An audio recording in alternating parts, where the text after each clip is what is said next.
hacer. Yo quería ser astronauta profesional del skate, hermanito, pero me quedé soñando de dar un litro lo que iba a ser.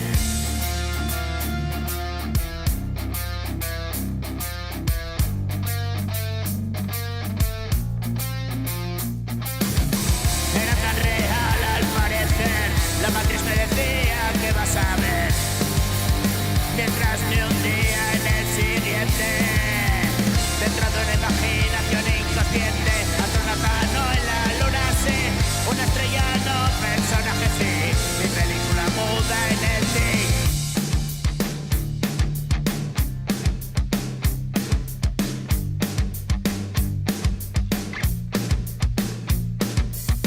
Trama de pastilla en el jardín, bajando las escaleras, ciego como un topo me vi, sobre un vómito me dormí.